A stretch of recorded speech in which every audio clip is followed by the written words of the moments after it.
this?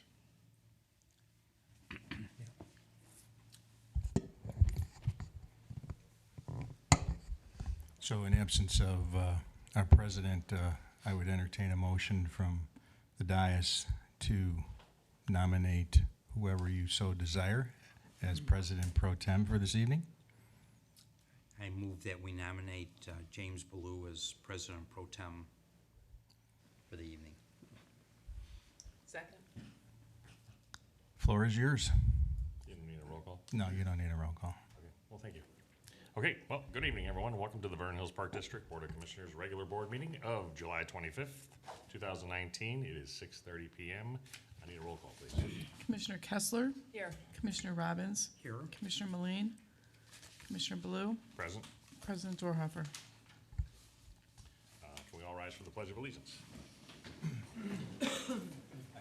Allegiance to the flag of the United States of America and to the republic for which it stands, one nation, under God, indivisible, with liberty and justice for all. Okay, our first item this evening is the omnibus vote agenda. Items under the omnibus vote agenda are considered routine and/or non-controversial and will be approved by one motion. If a separate vote on any one item is desired, it will be pulled from the omnibus vote agenda and voted on separately. Items this evening on the omnibus vote agenda are A, minutes of the regular board meeting of June 27, 2019. B, payables and payroll that include travel expenses for commissioners and staff to attend the 2019 NRPA conference through July 25th, 2019 in the amount of $820,262.83. I have a motion to approve. So moved. Second. Roll call. Commissioner Blue, Yes. Commissioner Robbins. Yes. Commissioner Kessler. Yes. Great. Passes. Next, we have the financial reports for the period ending June 30th, 2019. Marla, any additions or changes to the financial reports? No, as submitted. Okay, great. Thank you. I do have We have a question. a question for Marla. Now, these financial statements have not been adjusted yet for the audit report. Correct. Because I'm sure there will be some adjustments. So should we be saying something that we're approving these subject to any future audit adjustments? Since there is a chance that they will change? It's certainly your call. I don't know that we've made the distinction in the past, but it's probably, a more accurate statement. Okay, I think I'd be more comfortable if we had that. Okay, so do we have to go backwards? You can amend it, the motion, and just Okay, add that language. so are you putting an amendment on the floor for that language? Yes, I'd just like to add that the board is approving the financial statements subject to any future audit adjustments. You're approving the financial statements for the period ending June 30. Correct. Yeah. Okay, can I have a second? A second. Okay, we have a second. Is there any reason not to do, okay. All right, so we have an amendment to the original vote, so we need to re-vote again. Roll call, please. Commissioner Kessler, Yes. Commissioner Blue, Yes? Commissioner Robbins. Yes. Okay. Next is our welcome to visitors and guest public comment period. And this evening, we were hoping to have some people here from Grosse Pointe Park for our master plan public input, but it's like we don't, so. So with that, I would like to let people know that the park board and staff would like to inform the public that we are hosting a meeting on August 1st at Grosse Pointe Park, 900 Grosse Pointe Boulevard in Vernon Hills from 5:30 to 6:30 p.m. And the purpose of this meeting is to seek input on future improvements for Grosse Pointe Park. So it's out there. Okay? Please come on out. And with that, we'll move on to reports and communication. First up, Executive Director Jeff Fugel. Okay, thank you. So we've had Sickich and Associates, who is our new auditing firm. If you recall, they were the firm that acquired Caduti and Associates earlier this year, and they're still with us this week. They should be wrapping up tomorrow. We've been really pleased this week. I think I can speak with for Marla and her team. They've done a really nice, thorough job. And so you should see a draft on that probably sometime in August, maybe even into September. I think we have them scheduled for the September board meeting to present that to the board. I'm continuing to work with Andrew Payne, our corporate counsel, on the IGA for Lashen Park. And that's okay. So I expect to have some kind of a draft document probably within the next week to 10 days. And then we'll make sure that, that we get that over to the village. Mostly we're taking the lead on this because the village has just acquired a new corporate counsel and they're kind of knee deep in some other exercises. So we'll get it obviously straightened out before the board in a draft form so you can make sure. But essentially the only criteria that we're really looking at is the construction and care of the tennis courts and then a small playground area. James and I are working with Gaywald Hamilton on the OSLAD application for Grosse Pointe Park. You alluded to earlier, just inviting people to a public meeting on Thursday, August 1st out at Grosse Pointe. So we've I've been in touch with some of the neighbors there that run a pretty significant social media site to invite people. We'll have some park signage out there. Shy of that, it's just more of an opportunity for the neighbors to come out and let us know and some of their desires and suggestions, recommendations that they'd like to see in the park. And then we'll work with them in terms of our consultant and what we've addressed with them and what we feel are some pretty important and significant needs right now to obtain the grant. And then we'll get that in sometime within the next couple weeks. And then typically you hear from DNR, Department of Natural Resources, that oversees this process. Usually you hear that in about January of 2020, because we'll find out if we're awarded that. And then we'll have to work on just the timeline of doing those improvements. If we are not successful in that award, we'll be coming back to you with some kind of value engineering on that site of really just reducing some of the potential expenses that we're going to have to incur. I think most of you have been apprised of the Capitol bill and Senator Link and Representative Didich and their support with helping us do some project funding at Lakeview and also Grosse Pointe tennis courts and the Lashen Park playground and tennis courts. So we just want to thank those two gentlemen for their support of these projects. Our community survey wraps up tomorrow night. For those watching at home, that'd be Friday, July 26th. We have, to date, a little over 1,100 respondents. So that's really, I think, been, very favorable for us. So from here, Jared Scheineman, our consultant, will be taking that information. He'll be preparing all of the results, and then he's scheduled to present to the board and the general public at our August board meeting. We'll also be inviting Carol Sente, who is our consultant that was hired to run our strategic plan. So she'll be working with us because a lot of the information that we derive from the survey, you would hope would somehow envelope into just some conversation with us with the strategy report moving forward. Century Park, the restroom facility, I've ordered some of this wainscoting. That was a desire from the board. And so unfortunately, the samples take a couple weeks to get in. So once I do get those in, I'll share those with the board. I took one sample that was similar, I'll just say in color, of the roof tiles that are existing at the site on the restroom.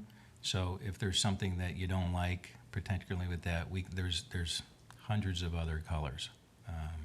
So we'll look at that and bring that to the board and have something. The Hawthorne Melody, I know you held a community meeting there at our June meeting. That was the shortest meeting in our history because of the downpour and deluge of the storm.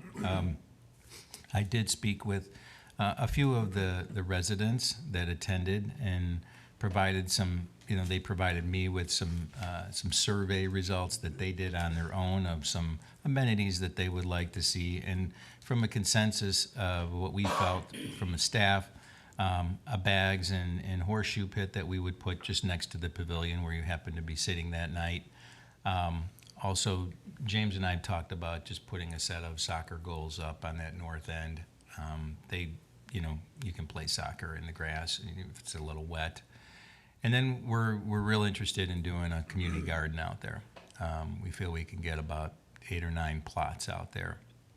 So that's still, something we're going to address. I think for now, the immediacy of, we remove the ball field, we can get the soccer goals, we can get the bags, and then the garden would be something that we would address in the spring of 2020. And finally, tonight, we have a representative from Train here with Aaron, and you have on your agenda to just approve that contract. It's been vetted and vetted and vetted between our legal counsel to a point where I think we used up our entire legal budget this year just on this contract. So you better perform, Aaron, and making sure that solar comes through. So it's just one of those documents that we needed to make sure that the district was protected. And obviously, from Train's perspective on their end, they want to, it's a 20-plus year commitment and investment for them. So they got to make sure that, everything is secure from their end. So want to thank James. He's done a tremendous job in just staying on top of this and keeping me apprised. Keeping Aaron, the communication between Aaron and James has been outstanding. And so, just wanted to make that statement. He's done a great job in making sure that this thing gets off the ground. That would conclude my report. Be happy to answer any questions. Any questions for Jeff? No, but I got you. So, just a quick question, or a couple questions, for Hawthorne Melody, for the garden. Is there water out there? Is that part of? So we have to take it off the building. There's a restroom building there, so we would have, James is getting some pricing, and we'd have to do some underground boring to do connection and to get a faucet to the site, if you will. So do we have costs on adding the garden portion? I mean, I thought we were trying to do something just to replace the baseball fields, and I just want to. Yeah, that came up. It was through just survey, conversation through the residents there, through this social media site where there was a fair amount of people that were interested in seeing that. Now, if the boring comes back and it's, excessive in terms of that cost, what do you figure, James? It's maybe about 100-foot run across under the road? A little over, it's 160, 160. and we have to go under the road, so. Speak again. You're a little loud. It's 160, and we'll have to go under the road, which could pose some issues to the contractor was telling me. Maybe too pricey. So it is something that, we haven't set in stone. I think the bags and the soccer and the horseshoes are something we can do at a minimal expense. Yeah. I mean, I like the idea of the garden. I just think the expense of the water is something to really consider. It's really it's just the piping underground and boring it to the site. I mean, once we put the spigot to the site, that's a minimal cost. For us to do the excavation and prepare the site for garden plots is a minimal. It's a labor expense. And It's the water that's going to be the most expensive. And is it our people, staff that are watering it, or is it the own individual person who's in charge of watering their own garden? Okay. Yeah. And then just a quick comment on Grosse Pointe. If they can't attend the meeting, can they? They should email. We had a public notice that went in the newspaper this past Tuesday, and it's also on our website, the public notice. And so James is our contact. So we've asked people if they can't make it. I think they have till August 9th. Friday, August 9th, to email James with any suggestions or comments. Great. Right. Thank you. Thanks for that. Good question. Yeah. I just have one, just to expand on the. Speak into your mic. Sorry. I gotta just tell you all, Sorry. everybody has to kind of like lean forward a little bit. We see that sometimes a little bit on the video. It's hard to hear. Thank you. For the garden plots at Hawthorne Melody, is this just for the residents in that area, or is it open to all the residents of Vernon Hills? So with all of our plots, we open it up to residents first and foremost, and they have a period of time that they can acquire the plot. And then if we have open ones from there, then we open it up to non-residents. Yep. All right, Thank you. okay. Thank you, Schiff. All right, next up, Finance and HR Superintendent Marla DeSico. Good evening. Just a few comments for you tonight. Our property tax receipts have been strong. We've already received 50% in our first month, and that is good for us because it allows us to continue our strong investment strategy. And with rates slightly increasing, that's been positive for the district.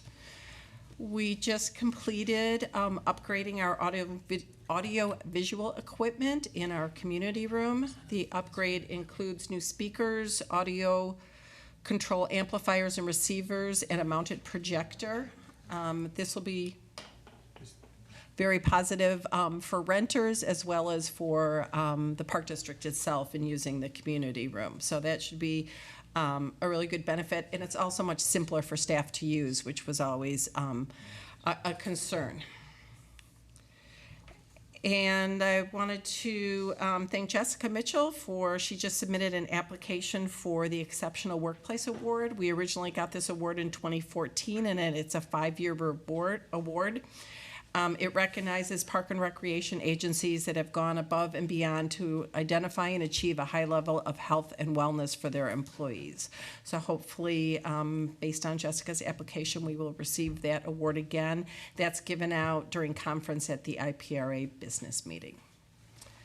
Any questions? Questions? Nope. All right, Thank thank you. Next up, Recreation Superintendent Tom Ritter, please. Good evening. July is an extremely busy month for special events, especially at the Aquatic Center. I'll just highlight a couple of them briefly. Last night, we had a teen pool party with about 70 kids in attendance, and next Wednesday, we will be having another teen pool party in honor of Harry Potter's birthday, so it'll be more of a themed event. So if people are interested, they can just show up at the event. It's $8, and it's from 7:30 to 10 p.m. after the Aquatic Center closes to the public. We are also offering a new special event this year, which will be held Saturday evening, the 27th of July, from 7:30 to 10, called Fins Up. We are partnering with Mickey Fins, who will be serving craft beer and margaritas, and we'll be having trivia in the concessions area, as well as the open swimming. So again, that's a show up and pay at the door. Just bring in ID and at $8 per person. If this gets broadcast in time, our movie in the park is tomorrow night, Friday the 26th.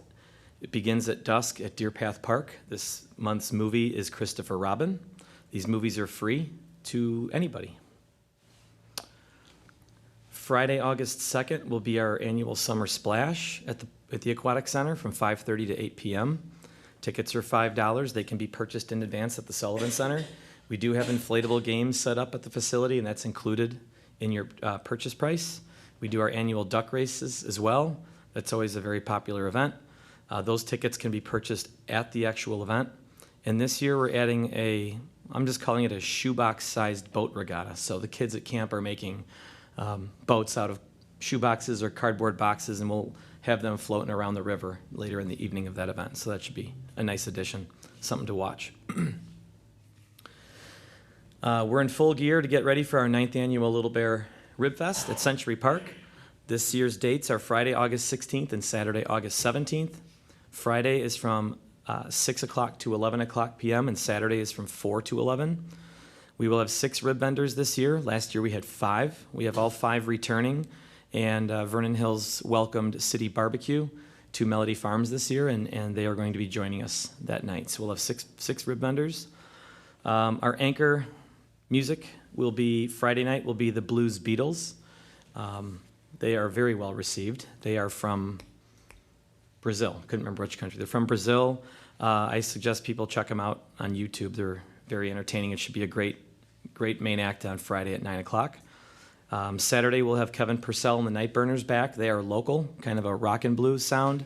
Had a very good response 2 years ago, so we brought them back. They're playing at 7 o'clock on Saturday. And our anchor is Kenny Neal, who is a blues guitarist from Louisiana. A lot of blues in his family. His father was a harmonica, I think he was a harmonica player. He has a Grammy nomination, and he's also had 2 blues awards. So that should be a great Saturday night. And we are pleased to be bringing back the Bourbon Bar, which was new last year and was very successful. So this will be our second year of having the Bourbon Bar right next to the beer tent. This fall, we're going to be having our inaugural Joe Bruntmeyer Memorial Softball Tournament. We're going to offer a tournament for both men and co-rec levels. The men's will be 12-inch. The co-rec is 14-inch mush ball. And that's September 14th and 15th, with the proceeds all going to Joe's family. For those that are still inquiring or curious, our PALS after-school program, formerly known as HAP, PALS is full for the 2019-20 school year. I still encourage people to get on the waiting list because a lot of people do hold spots because they don't know what their school year is going to be like, and they will drop out or change plans. So I encourage you to get on our waiting lists. I want to give out a shout out or a congratulations to one of our Turtles swim team participants. I hope I say his last name right. His name is Will. It's either Rendell or Rendall. But Will is going to be competing actually this weekend. He's competing in 3 state qualifying different championship meets, 3 different, 3 different categories of swimming. So congratulations to Will. Robert's down there. His coach is down there to help him along this weekend.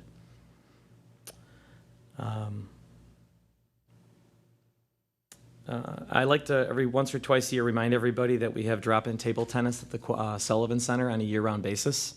So anyone who wants to play table tennis, it's Tuesdays and Fridays from 6 to 9 p.m.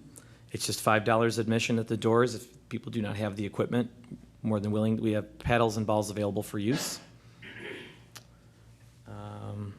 And at the end of our fiscal year on May 31st, we have given out $26,000 worth of program scholarships this year, which we're very proud to do. And that took care of more than 50 resident families for putting their children through programs. There are 3 things done on my report I wanted to mention that came up after the fact. One was the farmers market is going very well this summer. It's going on right now, Thursdays from 3 to 7 p.m.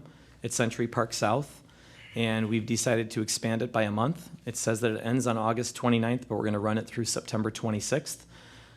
Just being new at this, we didn't think about it, but a couple of those vendors said their crops are going to peak out in September. It'd be a shame to stop before then. And obviously, we had a very late spring, so we're just starting to see more of the fruits and vegetables showing up at the event. So if you're interested in our farmers market, just know it's going to run through September. The second thing I was going to mention, some of our regular pickleball players told me that on Monday night there was 30 of them playing on all 6 courts out at Deer Path Park, so that was a very proud moment. We knew there was interest, but that's a really strong turnout, stronger than normal.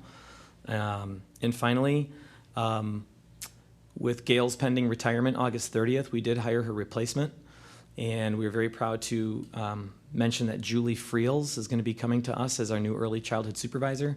She's got, I think, about 12 years experience in this field, this profession, most of it in early childhood.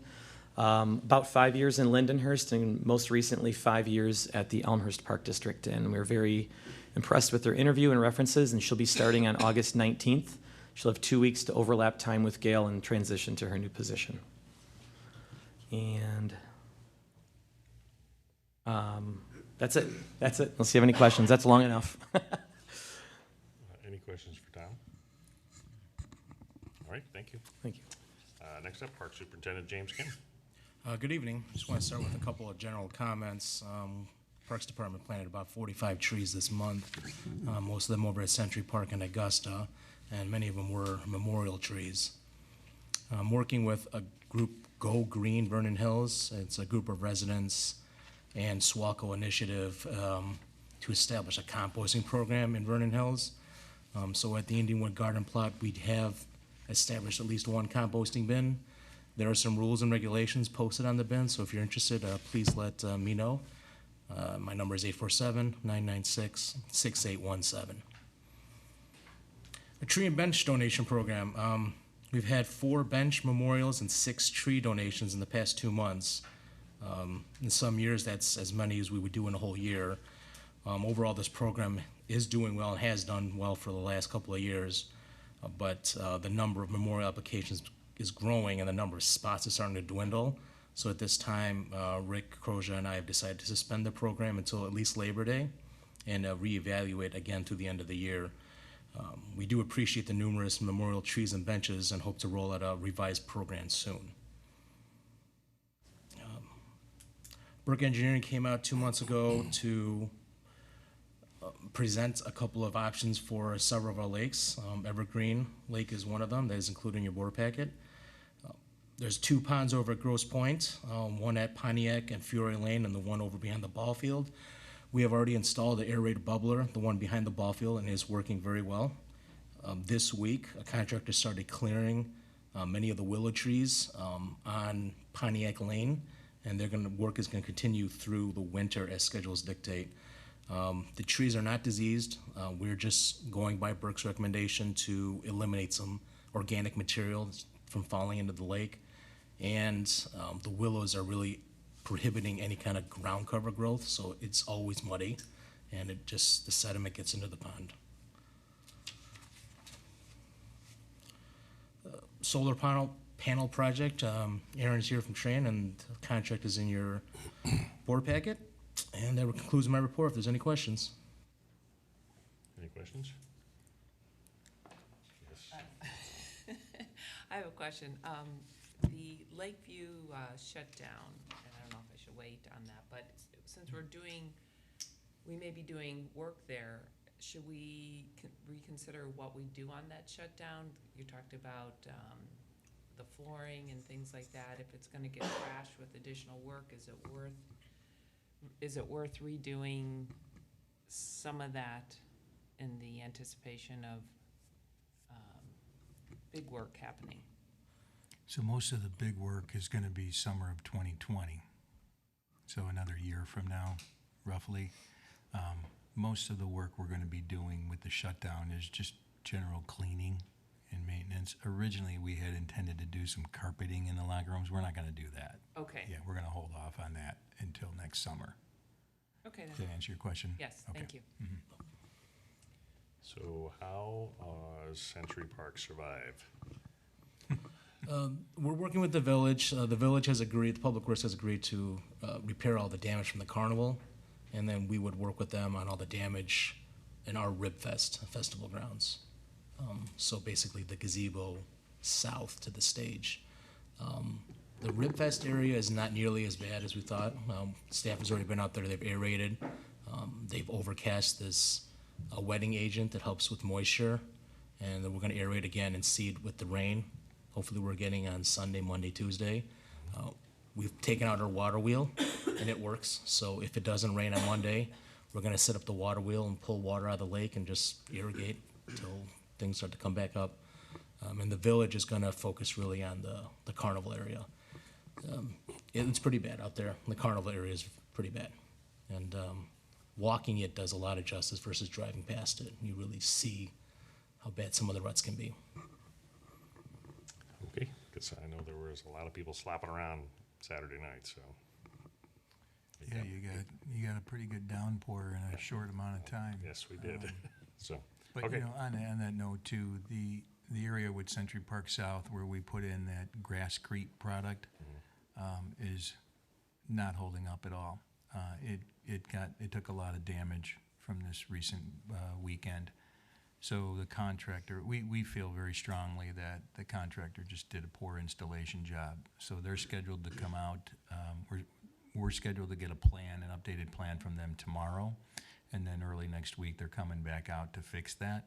So more than likely for Ribfest, that area, we'll probably just drop the trailer, which is gonna, which houses the talent, and we're gonna move the stage forward. And we're meeting with the stage vendor on Tuesday afternoon to just make sure that when they bring out the stage that they have enough leg support. It doesn't, bury into the grass, and we'll move things a little bit. It's not gonna be where the basketball court was. It's still gonna be, distant behind that. And the other thing I think, just for those of you that may have been out there, that we heard from, I'll just say some pretty strong comments from people is, the stage wasn't high enough. And so if you were sitting back in the park, you had a real hard time seeing the venue. Now, it didn't help that the production tent was as big as a small stage, and so that is not going to happen for our event. We'll make that very clear. And we're going to obviously ask them to elevate the stage more than 4 feet, because I think that'll help from a viewing perspective. But, you know, I'm confident, James is confident, that at least our typical viewing area where our patrons sit or kind of gather for RibFest, that it'll, you know, we got a month, a little less than a month, that it'll come back and we'll be okay. Okay. Yeah. All righty. All right then, with that, next up is Marketing and Communications Manager, Cheryl Buman. Good evening. Residents should have received our fall guide in the mail this week. Our resident registration begins August 6th. If you are non-resident and would like to receive a fall guide, you could just stop by the Sullivan Community Center or Lakeview Fitness and pick up one which are on display in our lobbies. Advertising for RibFest is in full bloom. You'll start seeing it in the next couple weeks. We'll be doing some more of our ad note page stickers, which we've done in the past few years, which people really seem to see and stick. They could be torn off and stuck in their fridge as a reminder. We've had a few fun, small promotions at our Family Aquatic Center, just to say thank you for the people who do attend our aquatic center. We had a sandcastle contest building day, which was a lot of fun. We had people post their sandcastles to social media, and then other people voted on them. And then Cassie and I made up some little prizes for the 2 girls who won the best sandcastle. We also did a free ice cream day, and we reduced, Bobo's reduced their cost of their hot dogs to $1 for a day. So just trying to keep some fun things going over at the Family Aquatic Center. We also have a Family Aquatic Center Groupon right now. It's going throughout the area. We have 3 offers. It's a 2, 3, or 4-person entry offer at a 38% savings. So these people can purchase them. They expire on our last day that we're open, which is Labor Day of this year. And it's been doing really, really good. I checked this morning, and we have sold 2,178 vouchers. We only get paid for the vouchers that are redeemed. We get paid on the 1st and the 15th of every month. So we've had 2 checks, and those have totaled about $12,000 so far. And we'll be getting another check in the next few days. So it's been nice, and I will get a whole report when this is over of all of our demographics and who's purchasing what, but I can see as we go along, and 11% to date of our purchases are from Vernon Hills. So we have 89% coming from other towns, which is nice. We're bringing other people into our aquatic center that may or may not have visited before. So that's going very well. If you've noticed, we've had, if you've been to the aquatic center, we have some new signage out there, and there's more to come. We're just updating our branding and making it a little bit more modern and keeping with how we've updated signage at the Lakeview Fitness and within this facility also. We also do have a preschool sign. We never had anything when you walk in our Sullivan Center to say, where is our preschool? So when you walk in, when you walk out tonight, look to the left, and it's a nice acrylic sign with our preschool logo telling people that that's where our preschool is located. So we've done some signage. We've had some community outreach. We've had a go walk. We had about 30 people come, and we have our 2 event go walks coming up, which were our big ones last year. We have August 29th is our Chalk the Walk from 5:30 to 7 at Deer Path Park. And then we have our Glow Walk on September 24th, which is in Grosse Pointe Park. So those are really 2 of our bigger walks. I just want to share with you a couple little facts about our social media, because it's exploding, and we do more advertising now on social media than in our print, I believe. So we have 3,788 total fans, and an average of 3,121 users are reached daily with our posts. And we have, I would say, within a month, we have about 70 posts. So they're going out all the time of various things. Instagram, we have 1,257 followers. And with both Facebook and Instagram, most of our followers are also engaged, which means they comment, they like. They don't just look at it and pass it by. They do something with our posts. So we're always working to make them more exciting and getting people interested. And that's my report for the night. Any questions for Cheryl? Okay. Question, when you said the Groupon, you only get paid if they actually use the Groupon? Right, because they're purchasing our deal through Groupon. So they've already spent the money, but we don't get any money until they actually use it? Well, So Groupon's When keeping they it? no, because when they redeem it, they can only use it for us. Right. So when they redeem it, we get paid. If they never redeem it, they basically lose that money because it's their personal. They have a Groupon account, so we're not getting paid until they actually bring their voucher here to say yes, I'm using my Groupon. Now, if they never use it, Groupon doesn't get it. You know, we don't get it. They don't? They're just losing them because it's not valid anymore, so you can't use it. But don't you pay Groupon ahead of time? Yeah, they do. So they can ask. So here's, if someone says, "Gosh, I never used it. It's September 5th. It's closed." They can ask for a refund, but it's no loss to us. Right, Um, right. so Okay, I guess I didn't realize that. It's 'cause I- different than we used to do Living Social. That's different. Whatever they would purchase, we automatically get. Groupon is different. You don't get the money until they actually redeem it. And why did you choose Groupon over Living Social? Living Social doesn't exist anymore. Well, Groupon there I bought Living am. Social. You could tell. But it really is working well. I mean, it's you know, if you ever bought a Groupon, you have your own personal Groupon account. You might have 5 Groupons in there for various things. So, you know, we don't ever have to exchange money at the Aquatic Center. We don't do anything. We just, you know, they just have to show us it, and we push their numbers in, or it's all digital. We can just push redeem. I apologize Yeah. for taking your time. No, I that's just, fine, that's I fine. just thought. It was a new one. We never did Groupon because we used to do Living Social, but they contacted me, and other districts did it. So I did a little homework and called the other districts who use this, and they all were happy with it. And so far, I think we're pretty happy with it too, knowing that it's not all Vernon Hills people buying That is them. very nice. Yeah. Thank you so much. Yeah. Thank you. Next up, Facility Manager Joe Zimmerman. Good evening. To start, Lakeview Fitness membership statistics for June 2019. Our membership visits, personal training sessions, and group fitness attendance were all up compared to last June 2018. As of June 30th, 2019, we also have just under 2,200 active members. In aquatics, lessons or swim lessons for the summer have been up, or they're on track to do more than last year. And the last session begins July 22nd, so this past week. They've also had a higher number of private lesson participants for the summer, and the swim team coaches are doing more privates as well. Some Lakeview Fitness notes. I think the biggest news, we have a new customer service supervisor. It's the Park District's very own Patty Monatelli. We're very excited to have her at Lakeview.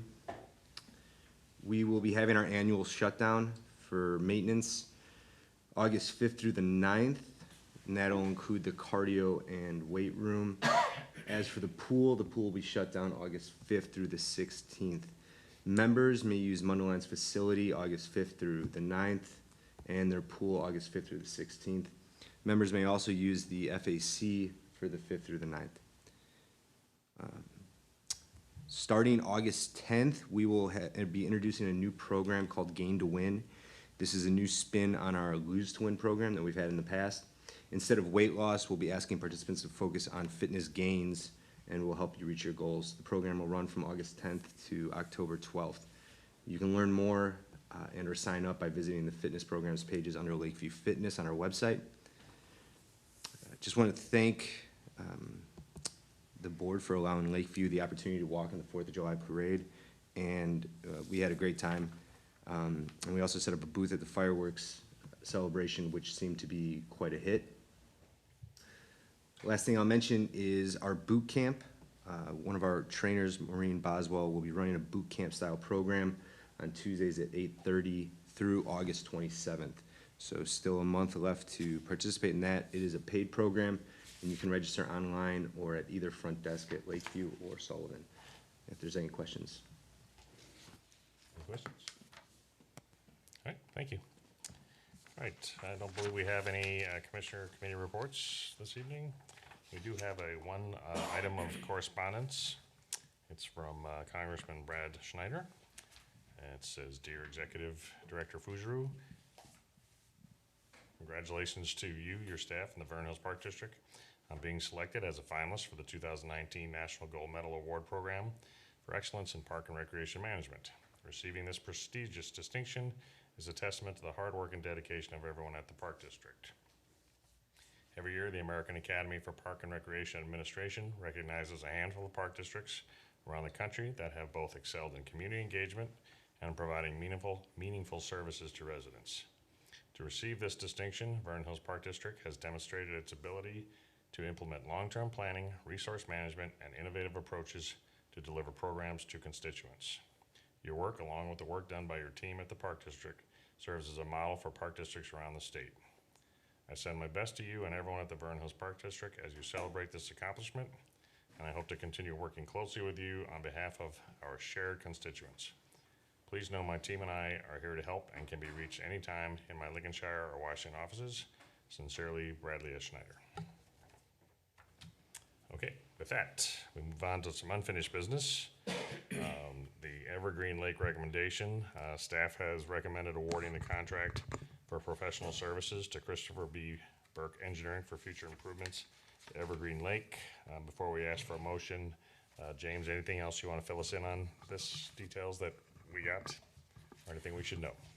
So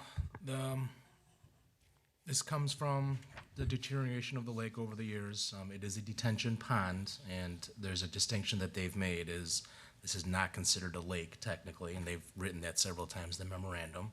I'm not sure if that's worth detailing and noting from here on out, but it is a detention pond. Flowage comes in from the north and from the west, and it is full of sediment. We do get fish kills every couple of years, and it's because there's no deep water for the fish to go in late July, early August.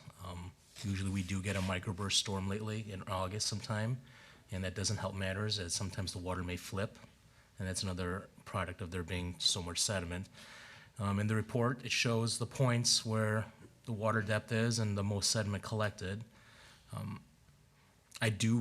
In my memorandum, I do write strategic dredging instead of the entire lake. I think Jed and I feel that dredging the entire lake may be fruitless in the long run, but strategically dredging certain areas and then maybe placing a device such as a sediment trap that you dig down deeper and you allow the sediment to collect there instead of over the broad area of the entire bottom of the lake, and then you dredge it every 10 years.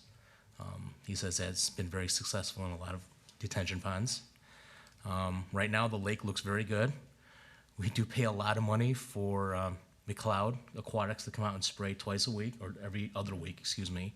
And he's been focusing a lot of chemical treatment on this lake. So that being said, if there's any other questions, I'm here. Bruce? So what are we looking at? If I'm looking at these numbers, are we looking at around $1.5 million for this project? So the estimates for dredging the entire lake, 767, that is a very aggressive number. That's as if we did it right now and went out to bid, that's probably what it would cost to dredge the entire lake, which I wouldn't necessarily recommend. So that inflates the 1.3 or $4 million that you're talking about. The shoreline restoration, he does recommend that, but again, we could strategically place certain areas over by the Lake County Pump Station. That is one area that I think 500 feet that does need to be done. There is a significant drop off. There's a cliff now. Although Lake County is not worried about their pump station going in the water, we are afraid of undercutting. And they have some concerns over the next 20 years about what if their waste went into the pond. That is a concern that we should share, well, not immediate, but in the near future. And the aerator bubblers, that's a minimal cost that we should probably do in the near future to help alleviate some of the sediment. and to suspend it and try and get some of that sludge to degrade and become just organic material instead of just sludge sediment on the ground. So, what are we voting on? What is the dollar amount? What is the time frame that these monies are gonna be coming out of our funds? So you're voting on basically to hire Burke to continue to be our environmental engineer on this, these future improvements. You have $50,000 allocated. We have 150 over the next 3 years in our capital plan, so 50, 50, 50 over each of the years. That does not include their fees. That's basically just for improvements on the, what James and I are recommending is shoreline restoration, which he just alluded to, doing some strategic dredging, potentially doing the sediment trap, and then doing some of these aerators. So we are just asking you tonight to just adopt this contract so that we can continue to acquire their services to work with us.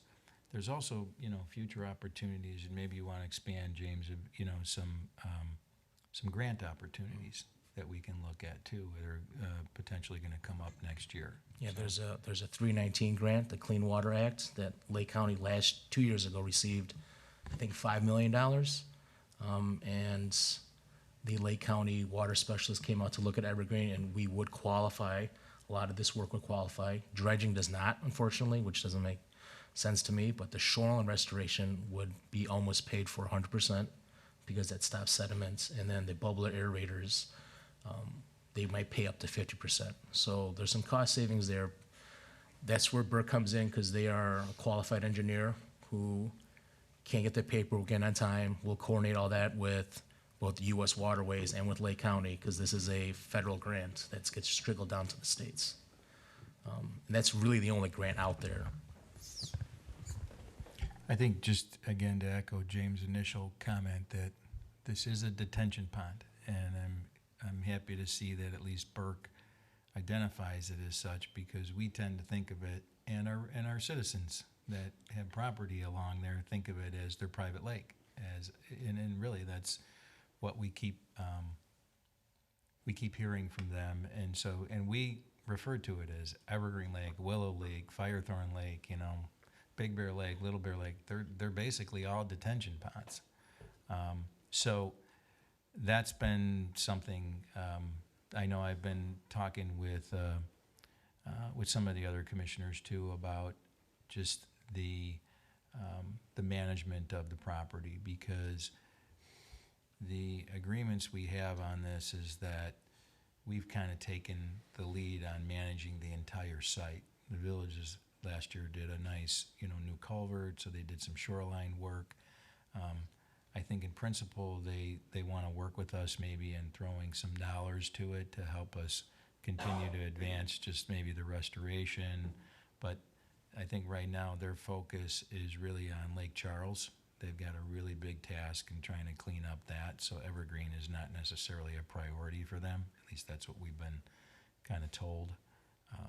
So I think we're taking baby steps in terms of just trying to do what we can to make the property just, a little bit better than it is today.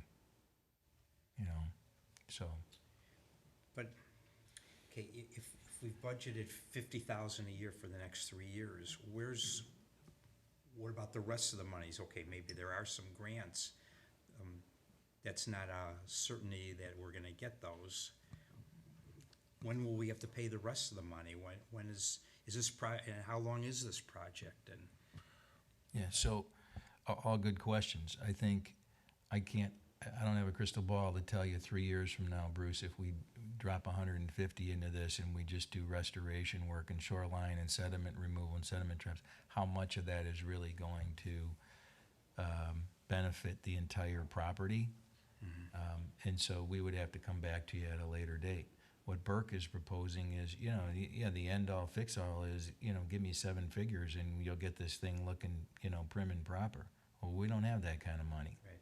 Nor would I recommend to the board that we invest that at this point. It's a detention pond. And so, you know, you could do nothing and just let it, you know, vegetate, and it would turn into a wetland, and it would, you know, but you may have some neighbors not, you know, really happy about that, but that's a decision or a direction with the board in terms of just the financial investment of what you guys, you know, wanna pursue. This just happens to be, a waterway that is probably the oldest in the community as well. And so it's, you know, just had decades and decades of all, what's typically product that comes from homeowners, comes from the street, that feeds into that lake.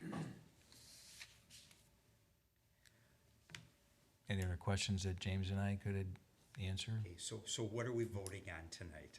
An engineering contract. Just the contract, That's that's it. it? That's Okay. all we're No- voting on. no s- No spending yet, because they'll come back. No, you've to- already approved the capital plan, Right, which but had I'm that saying- allocation. But we've Yeah, already, we're not going over that amount. right. No, no, We're staying within the That- budget, yes. and you'll decide what is the best value we can get Correct. for that. As- Voting as- on, you're voting on Christopher Burke to just be our engineers on this project to restore the lake. And then we'll come back to you with other, you know, suggestions and recommendations at a later date. Well, since they have resources, they have ways of finding grants, federal or local. Their engineering plans through Army Corps and US Waterways can be multi-year, so we don't have to apply every year for plans. They can say, this is a 4-year plan, this is what we plan to do each year, and they can try and map us out a plan with maybe some possible monies that they can find, and then inflation and other things that might be coming their way that we may not privy to because they're in that industry. Okay.